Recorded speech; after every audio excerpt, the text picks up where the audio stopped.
Hello, everybody. Welcome along. My name is Benjamin Bloom. This is the Benjamin Bloom Football Channel. Please leave your bias at the door and join us for Dearly Departed Round 24 match review. Bit of a strange one this week. One, we're having to film on a Tuesday because the very, very last Premier League game involved one of the Dearly Departed. And two, we're going to kind of be more enthusiastic about a couple of the bottom three sides rather than Villa and Leeds a bit higher up who had flown the flag, let's just say, for the Dearly Departed this season. Who are the Dearly Departed if you're joining for the first time? They are the teams that I covered in the Championship. We are talking Villa, Sheffield United, Leeds, Fulham and West Brom. And we didn't want to lose touch with them, so we're looking at all of their Premier League action this season. We'll get into the games in just a sec. 5 games for us this round. No Dearly Departed derbies. First of all, we want to say a big thank you to Coyle, who is our fan sponsor. Dearly Departed, also known as Ben, couldn't bear to lose us. Thank you as ever to Jay. You can get involved over on Patreon if you want to support the channel, just like Jay has. Let's have a look at this round of results. As ever, blue bells next to the Dearly Departed teams. It was Leicester 3, Liverpool 1, Palace 0, Burnley 3, Man City 3, Spurs 0. There's our first Dearly Departed. Brighton 0, Villa 0 on the South Coast. Then Southampton 1, Wolves 2. And then the next 4 are all Dearly Departed. West Brom 1, Manchester United 1, Arsenal 4, Leeds 2, Everton 0, Fulham 2, the Dearly Departed result of the week there.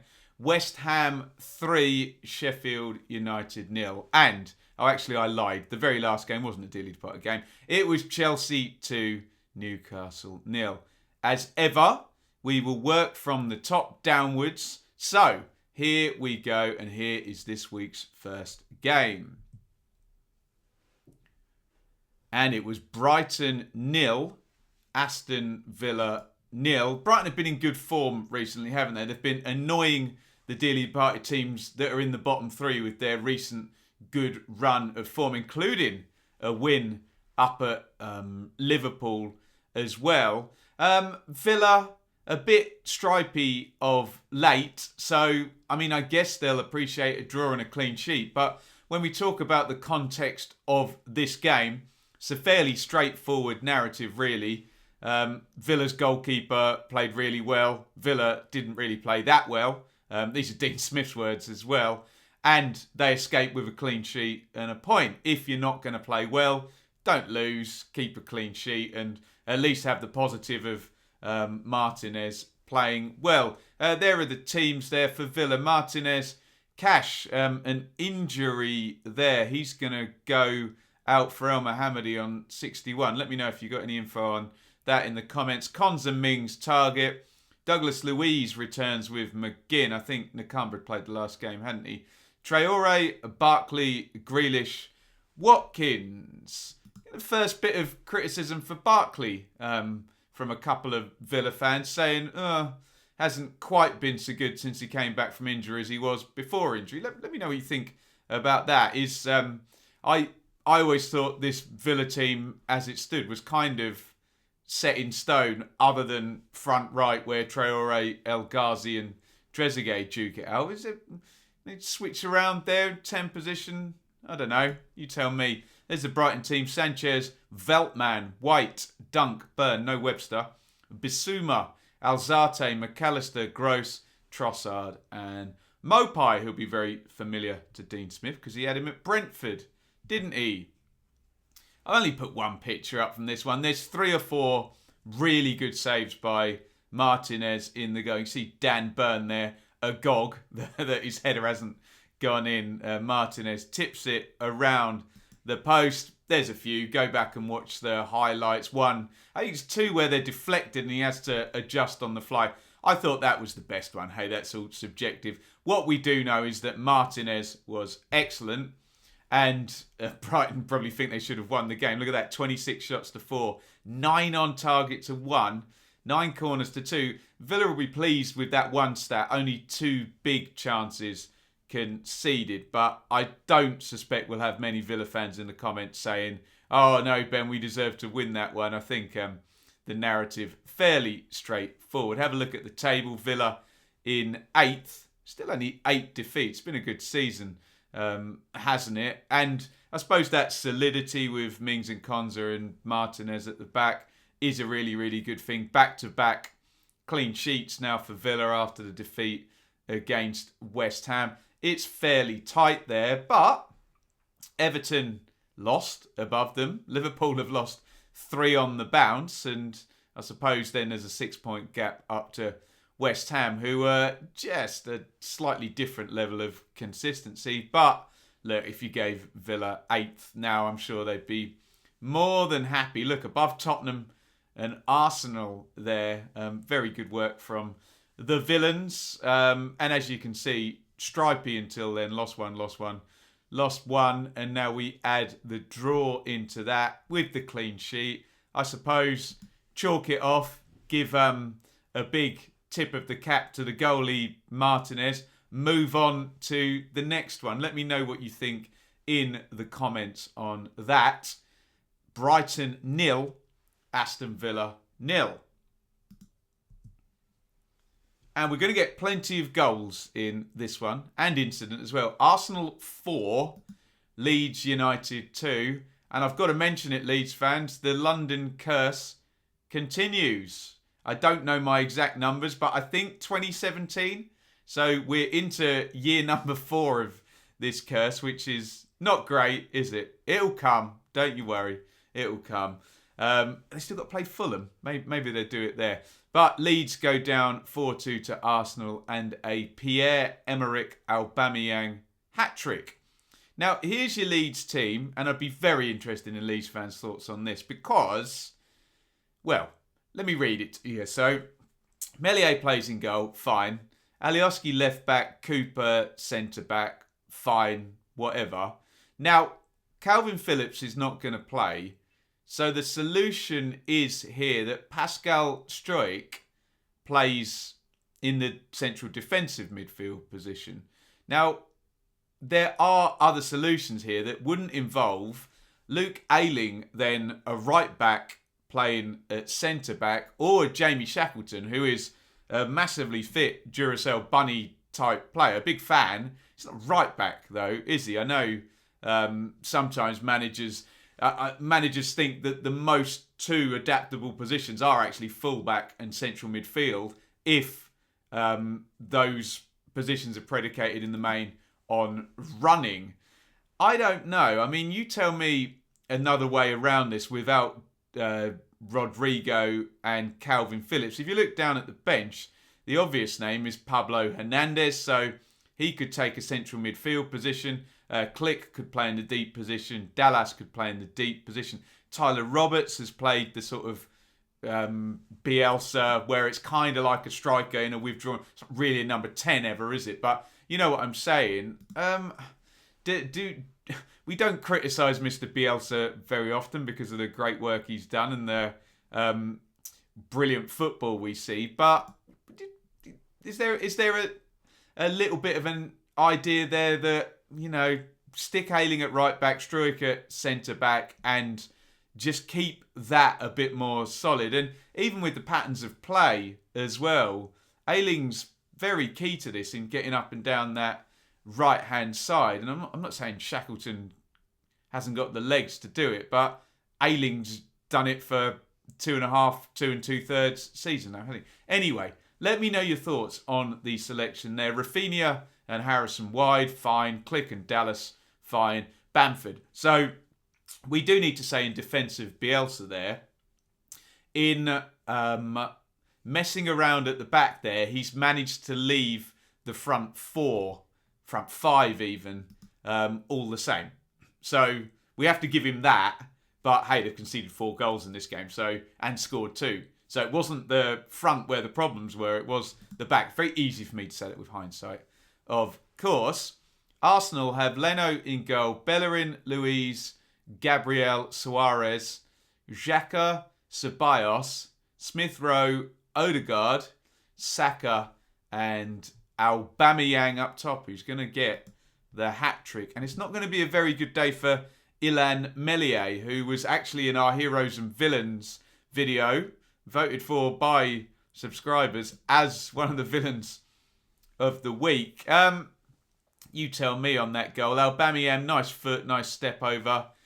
You'd be able to get that in on the near post from there, through two defensive blockers, and Meslier wrong-footed by it. Yes, it's kind of powerful. Yes, it's nice and low to the ground, but it's not quite in the corner, is it? Oh, just a bit of a muggy goal to concede. Give credit to Aubameyang for generating it, but yeah, defensively, maybe could be a bit better, couldn't it? So this was not a penalty. This is Saka going through with Cooper.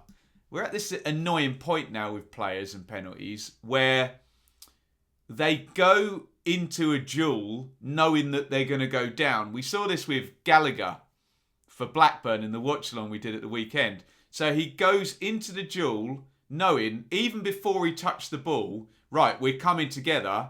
All I need to do is touch the ball, touch the player, and go down. And it's all a bit rubbish, really, isn't it? Because the idea of fouls and penalties and things of that nature is not that. So Gallagher got the penalty, didn't he, for Blackburn. Saka obviously goes in knowing he's going to go down, expecting contact from Cooper. Doesn't get it. No penalty. I don't know. I like Saka as a player. He's going to get a perfectly legitimate penalty in a minute. But where we get players who go into a duel knowing that they're going to go down and contact doesn't come, should we not be booking all of those players, especially if we've had a look on VAR? Because it does feel like now, okay, here comes the duel, here comes the 50-50, I'm going down. You know, that's... Excuse me, I thought the objective was to kick the ball in the goal, but hey, what are you going to do? No penalty here, but, oh dear, this one's not great. Meslier, bad touch in goal, and yeah, you have got some contact there. Gets his body in the way. It's poor from Meslier, and yeah, that one is a penalty, isn't it? And up steps Aubameyang and sticks it in the corner. 2-0. Going to get worse, though. 3-0. There's a nice little pass through the legs in the opening here, but I mean, again, how much do you point the finger at Meslier? Look, I don't subscribe to the kind of pretty basic narrative that every time a keeper gets done on the near post, it's their fault. That's too simple, isn't it? Because if that was the case, that would be the keeper literally opening up the entirety of the other goal. They have to position themselves with the near post kind of open a little bit, narrow the angle, etc. Sometimes the striker fools the keeper and dummies the shot, gives them the eyes or whatever, and you credit the striker and they put it in the small gap. Sometimes, yes, it is the keeper's fault, and sometimes the sort of unexpectedness of the direction of the shot does it. But again, you tell me, that looks a very small gap there, and you would think the type of shot that you'd be able to score from there for Bellerin would be the high one straight up at the roof of the net. And can the keeper react quickly enough and pour it away? He hits it low and finds that gap. Again, not Mellier's best day. But like I say, it's not a black and white here. It's not always the keeper's fault. And straight after half-time, 4-0. Ouchie. Smith Rowe dribbling into the box. Aubameyang clear on the far post. It's lovely from Smith Rowe. And Aubameyang heads in the hat-trick. It's 4-0. We do see Niall Huggins for Leeds in this second half, by the way. This is a great goal, actually, for Leeds by Struick. Don't see many of these anymore, where someone just from a corner just literally powers in, and maybe marking's improved since I've been watching football. Just gets the run there on David Luiz. To be fair to David Luiz, I think he's the standing marker, and Struick's actually run off someone else. But great header, powers that one in. 4-1. Is it going to get interesting here? Cut back, and Helder Costa off the bench slams it in for 4-2. So what that does mean is it's not a gnarly, horrible 4-0 defeat and come away and say, okay, scored the last 2 goals. It's a defeat by 2 goals. It's another high-scoring game involving Leeds. Cue lots of very basic analysis of people who haven't seen quite how they've got here. But let's not be snobby about that. Everyone's entitled to their view. But no, we're not going to see Bielsa now play 8 behind the ball and sit on the counter-attack, of course. There are the numbers. It's not as bad when you look at the numbers as the scoreline suggests. So perhaps, if I'm a Leeds fan here trying to accentuate the positives, you say, take out the big mistake for the penalty, and if Meslier saves one of those 2 on the near post, we'll give Arsenal one of them, chalk off 2 goals. I know it's buts and maybes, whatever, but it's only 3 big chances to 1 in the game. It could have been worse. So I think, without any sense of dearly departed delusion here, I think move on. Mellier's good. He won't play like that all the time, will he? And if he does, well, Krissy is going to be back in goal pretty soon, isn't he? So in the table, that actually puts Arsenal above Leeds. I guess the worry is 42 goals against, but you flip that on its head, they've scored 40 and we know the risk-reward, easy for me to say, the risk-reward status with Bielsa. The form is good, providing you get a bounce back, and Leeds have done 3 wins in 4 twice very quickly, so they just need a bounce back and for Meslier not to be adversely affected confidence-wise. And fingers crossed, Phillips, Rodrigo, Llorente and Koch come back. At least one, hopefully 2, and then obviously long-term all of them just to help out, because they're not far off, are they? Leeds. Big picture's still very good, but a bit of an irritating defeat this weekend. Get your thoughts in the comments. Arsenal 4, Leeds United 2. Yes, Everton 0, Fulham 2. And I'm not going to leave my bias at the door. Let's do a dearly departed fist pump there, because we haven't had many wins recently from either Fulham or West Brom. Sheffield United have won 6 in 9 in all comps, but good win this for Fulham. Very pleased for the Cottagers. They're going to win 2-0 at Everton here. There's your Everton team. Olsen, Coleman, Godfrey, Holgate, Digne, Decore, Davis, Gomez, Sigurdsson, James, Richarlison. And it's another kind of new approach from Scott Parker here. So, Areola in goal. We think back 4. Aina left back. We've seen him play right back, right centre back, all over. Add Rabiot, Anderson, Tete, right back. Okay. Central midfield, Lamina, Harrison Reed, cool. And then, is it a 4-4-2 or is it a bit more fluid than that? Lookman and Loftus-Cheek wide, Reed and Madja up top. Remember, all it takes is for Reed to drop off, and that's a 4-2-3-1, isn't it? So, you tell me. Hey, who cares? they won the game. And Josh Madja, from Sunderland Till I Die, gets both the goals. There is Aina. I was just questioning him at left back, wasn't he? Does great to set up the goal. Interchange with Reed. I do have to say, Decore, really bad. Just he tracks him and then just completely lets him go into the box. Aina sticks it across, and Madja in the 6-yard box taps it in. I wonder what Mitrovic, who's not on the pitch here, is thinking about this, because he's like a proper 6-yard box player, and he'd like some service like that. Madja scores the first one, and here is the second one. Harrison Reed has hit that. I think it hits the post, or is tipped onto the post, and comes back to Madja. It's played the 6-yard box, and 2-0 to Fulham. Brilliant stuff. There are the numbers. By no means a fluke. Either 3 big chances to 0 is always revealing. 51-49 on the possession.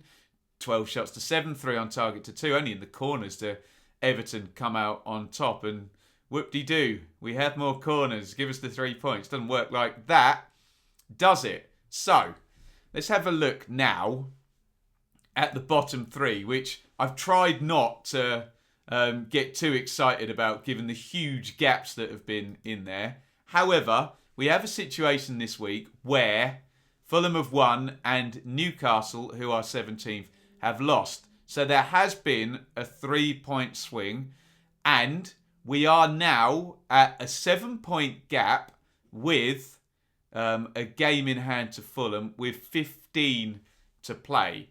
Now, let's not be silly and add 3 points on for the game in hand, because Fulham are currently operating at less than 1 point per game.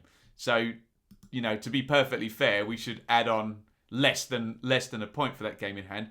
But let's be optimistic and say there is some chance of a chase if they just need wins, don't they? And it's been a long time since they won at Leicester. But this is great. And look at the last couple of games, 2 clean sheets. There's a win in there. It's only 1 defeat in 5. And it's now 6 points from those 5 games. They get 6 points from the next 5 games, they might be a bit closer. It's almost like, though, they need to, we talked about Leeds and 3 wins in 4. That's the sort of thing that would push the needle, wouldn't it? 3 wins in 4. Obviously, they've got 3 wins in 23 this season, so 3 wins in 4 might be a bit fanciful. But we wait in hope for our dearly departed bottom 3 push. Well done, Fulham. Great win. Nice debut for Madja. 2 goals. Again, Cavaliero and Mitra. I don't necessarily think we're saying, oh, he's the saviour for Fulham, this new signing. It's a couple of 6-yard box goals, but the performance seems very viable, doesn't it, over a pretty decent Everton team up there in 7th. Let me know your thoughts in the comments. Everton 0, Fulham 2. And another good result in the bottom 3. West Brom 1, Manchester United 1. Yes, caveats ahoy, I know West Brom need wins. However, it's a really good draw against Manchester United. It's got it a bit topsy-turvy, haven't they? They've drawn at Liverpool and drawn against Manchester United now. But they're not beating any of the close rivals yet under Allardyce. Okay, that 1 win against Wolves, wasn't it?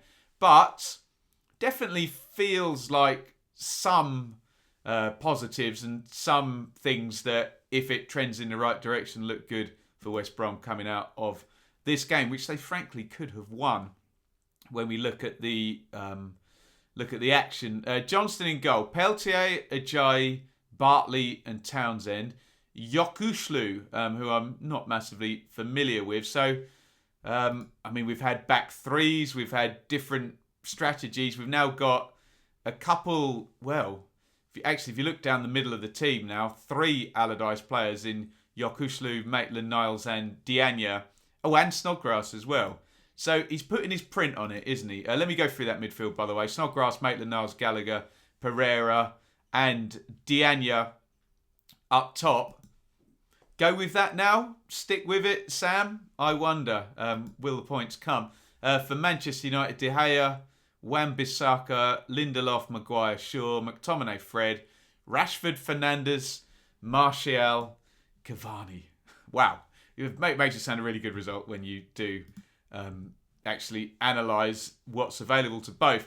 Here's the opening goal. Diagne, Gary Neville says, mauling Lindelof. It's quite a good still that I could have got from behind, where he literally has his hand over his eyes when he heads it in. So,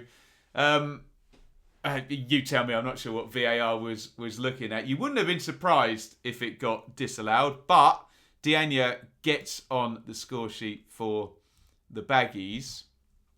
What a goal this is. Look how high up he volleys that as well. Fernandes curls that one in on the volley. He's such a good player, isn't he? Bruno Fernandes. And Allardyce did point out, in terms of chance quality, I'm sure Allardyce is an XG guy, given how much he always used to look at stats back in the day with sort of Bolton and West Ham and Everton and Palace and whoever else, Blackburn, whoever else he's managed. that is a low quality chance and a brilliant goal by Bruno Fernandes for 1-1. Here we go again. And I'll repeat what I said on the Saka incident with Liam Cooper in the Leeds game. There's a bit more in this, actually. So what we were talking about in the Leeds game was players going into a duel with the intent of going down. Okay, this is a bit different because what happens here is Ajayi loses a little bit Maguire there. He's got the run on him by the look at it and puts his hand on his shoulder. Okay, so if Maguire now goes down with the hand on the shoulder, I think they give the penalty. What happens is Ajayi puts the hand on the shoulder, Maguire doesn't go down, he takes it off and then Maguire goes down. So I guess on both of those VAR decisions, it's kind of good, isn't it, that we don't get, just every time a player goes down in the box, penalty everywhere. But dare I say, I think it would have been a penalty, and I don't know whether you can call it denying an obvious goal scoring opportunity if the ball's in the air. I guess it would have just been a yellow card, wouldn't it? But close call. Keep your hands to yourself in the box. But I think probably the right one by the referee there. And this is where West Brom could have won it. Look at that. Diagne shakes off. It was Maguire again, actually. And he hits the shot. It's saved. And then just maddeningly, the ball goes up in the air and he waits to head it in. And if he jumps, he scores. But he waits and stays on his feet and David De Gea paws it away from him. So should have scored there, West Brom. And then again, Diagne, I'm not piling in on the one player here. Great cross. I think, was it Furlong or Phillips who put it in? One of those two players in the feature video, I can't remember. Diagne on the half volley, on the stretch, puts it over the top, doesn't he? So it looks like he's making a difference now, Diagne, and it looks like Lindelof and Maguire had a hard game against him. So that's good for West Brom in terms of that presence. We do need to point out, though, great save from Johnston from Maguire, who was very much a protagonist in this game, wasn't he? So if I have my dearly departed hat firmly on, West Brom could have won, but we do need to make mention of that close call at the end. There are the numbers, and you can see why Allardyce is disappointed. He's right. 2 big chances to 0. Yes, 74% possession, but Crimea River, 2 big chances to 0. 7 shots on target. That's the Allardyce model, isn't it? Surrender possession, be hard to play against, draw your opponents onto you, and then create big chances with quick transitions and set plays. They're close. They are close, but no cigar. And you just wonder if and when it does trend up. If it doesn't, you hold your hands up and say it didn't work. They tried Allardyce, they went down. Done. If it does trend up, you're going to start to say, oh, if they'd had him earlier, would they have had more chance of staying up? We will see. Look over on the right-hand side, though. They're still 12 points adrift. It's a long way. I guess, what is that? 5 points in 7. It's stating the bleeding obvious. You don't need any analysis or graphics or stats to say they need wins. But, yeah, they need wins. And that's been the thing with Fulham and West Brom in those 18th and 19th positions. 7 and 9 draws for both of them. Just haven't won games. And you look at Newcastle, 7 wins. Burnley, 7 wins. Even Brighton, who've had a load of draws, 5 wins. Just those couple more wins for both would be making such a big difference now. Can they get them toward the end of the season? All of that being said, this is a good result in isolation, but they need wins now going forward, don't they? Get your thoughts in. West Brom 1, Manchester United 1. And finally, they're back. West Ham 3, Sheffield United 0. I thought we'd ended the West Ham hoodoo with the dearly departed with Fulham's draw against them. That made it 6 wins, 1 draw, no defeats for West Ham against the dearly departed. But no, So 7 wins, 1 draw, no defeats against our 5 teams. West Ham have nailed the dearly departed, and David Moyes is doing such a good job here, isn't he? There are your teams. We'll do West Ham first. Fabianski in goal, Diop, Dawson, Cresswell, Johnson and Soufal wide, Souček and Rice central, Lingard, Lanzini and Bowen. So, we haven't necessarily seen Diop too much. Johnson we haven't seen too much. Lingard's fairly new. Bowen playing down the middle.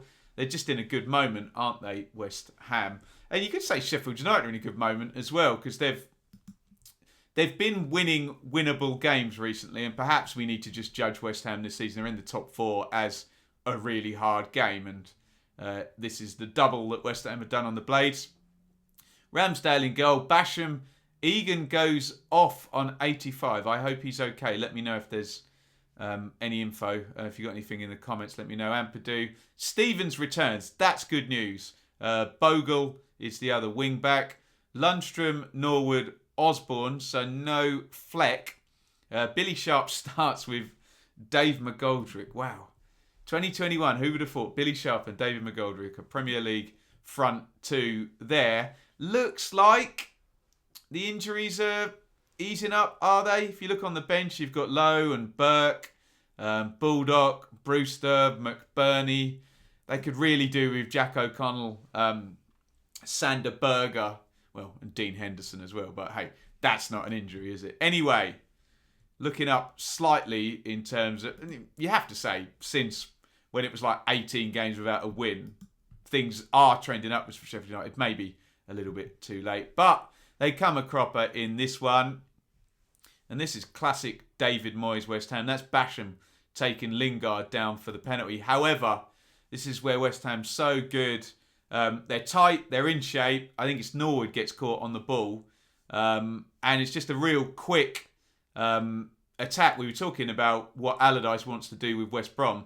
Well, Moyes is absolutely nailing that with West Ham, where they're so tricky to play against, and they come away there, and Basham's completely the wrong side of Lingard and takes him down for the pen, which Declan Rice sticks in with the right foot to Ramsdale's right-hand side, 1-0. Here comes 2-0, and this is maddening for Sheffield United fans and for Chris Wilder.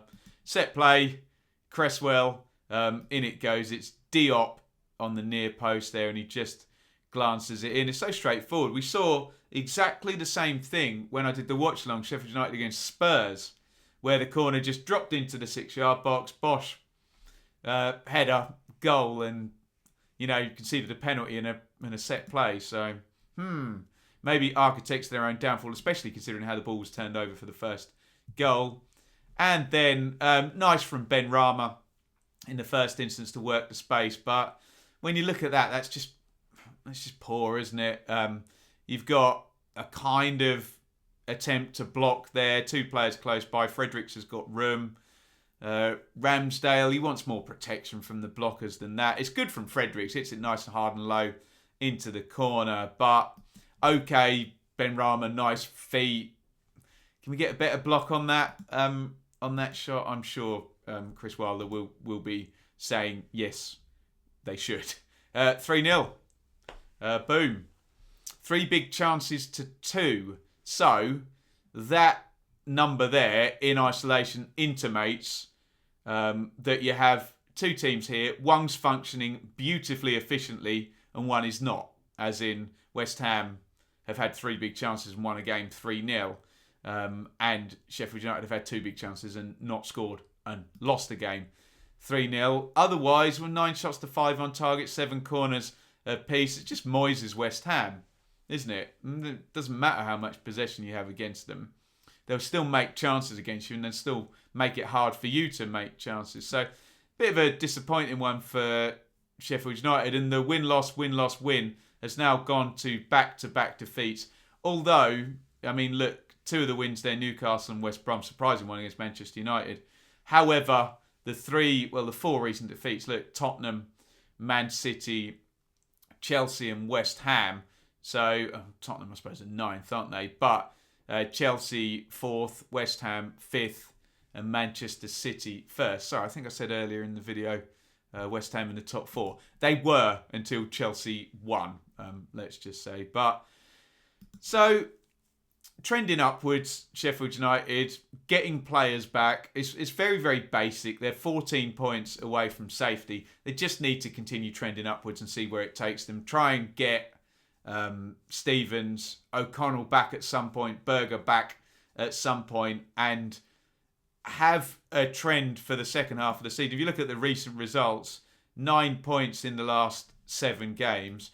Just keep that up for the end of the season and see where it takes them. And, you know, if they finish the season well, not massively away from it, and restock for next season, I don't think it's the end of the earth. I don't think they should be gambling their lives on trying to make up like I said, a 14-point gap with now 14 games to go. That's going to be very, very hard. I think maybe the battle was lost in the first 18 games. But they've just got to keep doing what they're doing. And they are only, can't read that, it's too small, 2 points off West Brom. So just get off the bottom, I guess, is the goal, and keep trending upwards. But we said that for a while. Bit of a disappointing one. West Ham do it again to the dearly departed. West Ham 3, Sheffield United 0. Get your thoughts in the comments. That's our show. Thank you again to Jay Coyle, dearly departed, also known as Ben. Couldn't bear to lose us. Jay supports the channel on Patreon. You can do the same. www.patreon.com/BenjaminBloom. Really good over on Patreon. Now, we launched a new show today. And after I've done the Championship preview at 1 p.m, we'll do the quick predictions over there. So we're starting now to build up very regular content. So if you do want all of my content, head over to Patreon and support in that way. Obviously, the shows that are on YouTube right now will be absolutely for free and on YouTube. I realise I don't plug my social media enough. Twitter, @BenjaminBloom. Go and follow there and hit subscribe and ring the bell, obviously, if you've lasted this far on YouTube. You probably have, but always worth a reminder. No midweek round, so we'll be back with more dearly departed stuff at the back end of the week. The predictions have been going on a Saturday morning recently. Let me know your feedback, whether that's too late. Just helps me out because Fridays are getting increasingly busy, let's just say. Right. Thank you, everybody, for watching. A Tuesday dearly departed review this time. Villa, okay. Leeds, write it off. Individual mistakes. Fulham, big thumbs up. West Brom, thumbs up. Sheffield United, move on. Keep trending upwards. Not the worst dearly departed, but could have been better this week. There's always next week, isn't there? Thank you, everybody, for watching. Over and out. Thank you so much for watching. If you enjoyed this video, please hit the like button to see more videos from this channel. Hit the subscribe button and to be notified every time we upload. Ring the bell for those notifications to come through on your device. If you really want to support the channel and me as a content creator, I will be eternally grateful if you head over to the merch store and grab something, or support over on Patreon, patreon.com/BenjaminBloom. Thank you for your time. Go and watch another video.